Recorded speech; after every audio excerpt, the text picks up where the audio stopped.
రాయలసీమ ప్రాంతం మరీ ఇంత వెనుకబాటుతనానికి కారణం ఏంటి అంటే ఈ నాయకులే. ఏంటంటే మీకు మీకు గొడవలు పెట్టేది జనానికి. వాని దగ్గర పంచాయతీ పోతారు. వాని కింద బతకాలి మీరు. ఇట్లా లేనిపోని వివాదాలన్నీ సృష్టించి జనం యొక్క బాగు కోరకుండా జనం యొక్క కీడే కోరారు. ఈ చీడ పురుగులను నమ్మి ఇంతవరకు మీరు ఓట్లేస్తూ ఉన్నారు. పైగా వీళ్ళకి ఫ్యాన్స్ మీరు. ఒకసారి ఆలోచించి చూసుకోండి. మీ అభివృద్ధికి ఆటంకం వీళ్ళే. మిమ్మల్ని ఎమోషనల్గా ఒక కులంతోనో ఒక మతంతోనో కట్టివేయాలని చూస్తున్నారు. కులాలతో మతాలకి రాజకీయాలతో సంబంధం ఏముంది? రాజకీయాలు చేయాల్సింది పరిపాలన చేయడం కోసం. మిమ్మల్ని పరిపాలిస్తున్నారా? లేదు. వాళ్ళే నిజం చెప్పాలంటే చెడగొడుతున్నారు జనాన్ని. అందుకు ఇప్పటికైనా బుద్ధి తెచ్చుకొని ఈ ఈ మూడు పార్టీలకి ఓట్లు లేకుండా నెక్స్ట్ సారన్నా నోటా కోట్లేయండి. అప్పుడు సరైన పరిపాలన వస్తుంది. కానీ వీళ్ళ పీడ కొంతైనా విరగడవుతుంది. ఎందుకు వీళ్ళకే పదే పదే ఎత్తు ఉన్నది మనము? వీళ్ళు చేస్తున్న దుశ్చర్యలు ఇంకోటి ఏంటంటే, ఈయన అంతకుముందు లోకేష్ గారు, నారా లోకేష్ గారు ఉండేవారు. రెడ్ బుక్లో రాసుకుంటా అన్నారు వైసీపీ పరిపాలనలో ఉన్నప్పుడు. ఆ తర్వాత వైఎస్ జగన్మోహన్ రెడ్డి గారు ఇప్పుడు ప్రతిపక్షంలో ఉన్నారు.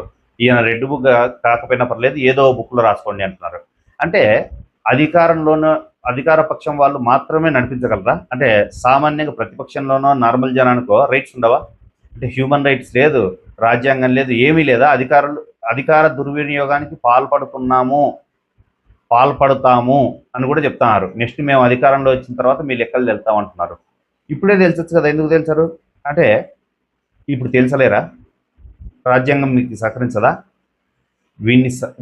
ఈ అన్యాయాల్ని మా పార్టీ వచ్చిన తర్వాత సవరిస్తాము, ఇలాంటి అన్యాయాలు ఎవరికి జరగవు అని చెప్పి ఎవరికి నమ్మకం కలిగేట్లేదు. మేము వచ్చిన తర్వాత మరిన్ని అన్యాయాలు చేస్తాము, మిమ్మల్ని మరింత టార్చర్ చేస్తాము, మరింత సతాయిస్తామని చెప్తున్నారు. కానీ ఇంకేం చెప్తున్నారు వీళ్ళు?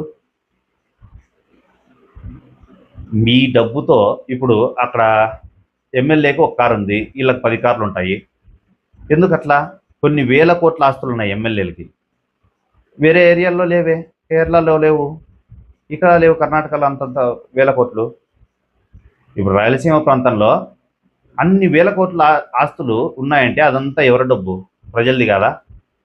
మిమ్మల్ని మోసం చేసి తీసుకునేది కదా? అన్ని ప్రాజెక్టులలో లంచాలు కాదా?